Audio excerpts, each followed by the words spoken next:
When things get tough, sometimes the tough go home, just to get their tools. I might need to borrow a bath towel so I can move in, though.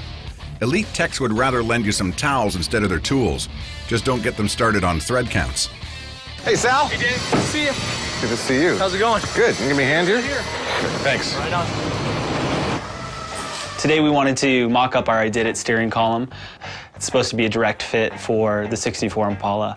What we wanted to do was actually mount it into our brake booster bracket, which also doubles as a dash support and the upper column mount. Multiple functions for any part, like an integrated dash support and a brake booster bracket, usually means you can expect challenges. Not this time, though. This column fit like a glove. What we ordered from SSBC was actually an upgrade from what the stock would be, which is a power brake system using a dual reservoir billet aluminum master cylinder and a 9-inch single diaphragm chrome power booster. With the interpretation that it would fit to our firewall and our application correctly. Here, come and take a look yourself. What do you think? Well, we got about 4 inches there, and we got about 6 to go down here. So right, so what do you think the answer is going to be? The answer is not going to be good.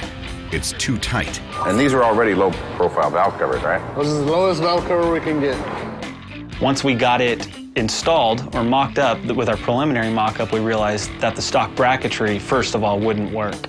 Then came up with the idea of using the original bracketry, which actually located the power booster and master cylinder up higher. That, in theory, should have worked, but we realized that the boosters didn't match because the snout on the back of the new booster is actually longer than the snout on the original booster. So the quick resolution to that was to actually mock up the brand new master cylinder with the original booster, which we will then have refurbished and also re-chromed. All right. So it's out with the old and back in with the old. Yeah. The next step on the Impala was to get the brake lines and fuel lines on. Stainless tube has two benefits. It's stronger and it looks better. Too bad most of it is hidden under the motor. But if you look close, you will see that flash of shine. The old brake lines were just made out of steel. The new brake lines are made out of stainless steel. Even with the car nearly stripped, finding a clear run through the headers isn't easy. Stainless holds and carries heat better than steel, so keeping these lines well clear of hot stuff is vital. So we got the gas tank and we got a sending unit. All right.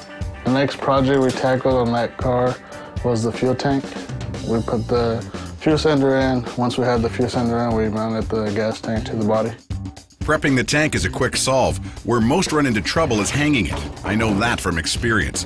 Having a veteran Impala builder on hand is a big bonus. This is Carlo's 4th 64 build, so he has the tank sliding in as if it was greased. It's a slip yoke drive shaft, so we took it apart and put the first part in, then we slid the back section in. With this car being so long, having a sectional drive shaft is a bonus. The only challenge is the first section ends inside the box frame. That means working in some tight space. Weightlifters may want to avoid this step. You don't have U-bolts? Nope. As an alternative to U-bolts, zip ties. I wouldn't recommend it for the highway, but for mock-up, it's not bad.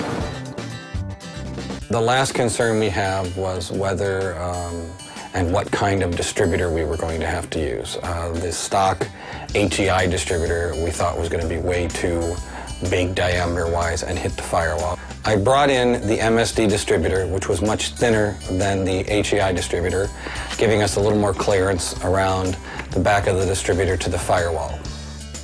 Well, when we first lowered the body down onto the frame was being supported at the very far four corners of the frame. And the body mounts were just slightly off, and it was a little tight to the distributor. I had the guys move the lift under the frame and lift up the frame, and we picked up about another ½ inch of clearance around the distributor. In 1964, the Impala was one of the largest cars you could buy in North America. And who would have thought we'd have clearance issues?